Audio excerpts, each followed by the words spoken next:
प्रधानमंत्री नरेंद्र मोदी 25 से 26 फरवरी को 2 दिन के इजराइल दौरे पर जा रहे हैं। ये दौरा ऐसे समय में हो रहा है जब भारत और इजराइल के बीच रक्षा और रणनीतिक साझेदारी लगातार मजबूत हो रही है।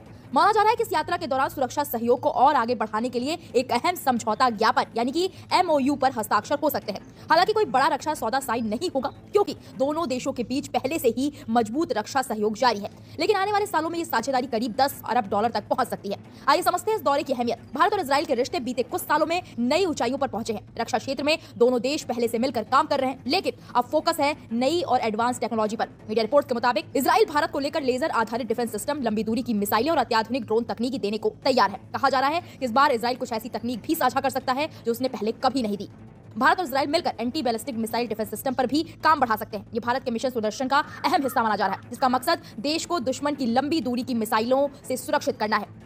इजराइल के पास पहले से ही दुनिया के सबसे मजबूत एयर डिफेंस सिस्टम मौजूद हैं, जैसे एरो डेविड, स्लिंग और आयरन डोम। इन सिस्टम्स ने कई बार हमलों को नाकाम कर अपनी क्षमता साबित की है। भारत लंबी दूरी की मिसाइलें और ऐसे ड्रोन खरीदने पर भी विचार कर रहा है जो दुश्मन की सीमा के अंदर तक सटीक हमला कर सके। भारत पहले भी इजराइल की रैम्पेज मिसाइल जैसे हथियार का इस्तेमाल कर चुका है। वहीं भारतीय नौसेना अपने जहाजों की सुरक्षा के लिए बराक मिसाइल सिस्टम के नए वर्जन पर भी विचार कर रही है, यानी आसमान से लेकर समुद्र तक सुरक्षा कवच को और मजबूत करने की तैयारी है। रक्षा के अलावा दोनों देशों के बीच विज्ञान, कृषि, साफ पानी और नई तकनीक जैसे क्वांटम कंप्यूटिंग के क्षेत्र में भी बातचीत होगी। प्रधानमंत्री मोदी और इजराइल के प्रधानमंत्री बेंजामिन नेतन्याहू के बीच व्यक्तिगत रिश्ते भी काफी अच्छे माने जाते हैं। दोनों देश आतंकवाद के खिलाफ सख्त रुख रखते हैं और रणनीतिक मामलों में एक जैसी सोच साझा करते हैं। हाल ही में एक कार्यक्रम में नेतन्याहू ने पीएम मोदी के दौर का जिक्र करते हुए कहा कि भारत दुनिया की एक बड़ी ताकत है और इजराइल भारत के साथ अपने रिश्तों को और मजबूत करना चाहता है। उन्होंने ये भी कहा कि 1.4 अरब आबादी वाला भारत एक पावरफुल और लोकप्रिय देश है और दोनों देश हर क्षेत्र में सहयोग बढ़ाने पर बात करेंगे। स्पष्ट है कि दौरा सिर्फ औपचारिकता नहीं बल्कि आने वाले समय में भारत इजराइल रक्षा और रणनीतिक साझेदारी को नई दिशा देने वाला साबित हो सकता है। अब सबकी नजरें इस बात पर होगी कि इस यात्रा के बाद दोनों देशों के रिश्ते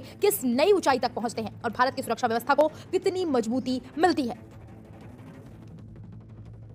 दौरान वो वहां इजराइल की संसद को भी संबोधित कर सकते हैं और ये बहुत बड़ी बात है। भारत के अब तक के इतिहास में नरेंद्र मोदी अकेले ऐसे प्रधानमंत्री हैं जिन्होंने पहली बार साल 2017 में इजराइल का दौरा किया। इससे पहले यह माना जाता था कि कोई भी देश अरब के मुस्लिम देश और इजराइल दोनों के साथ रिश्ते नहीं रख सकते।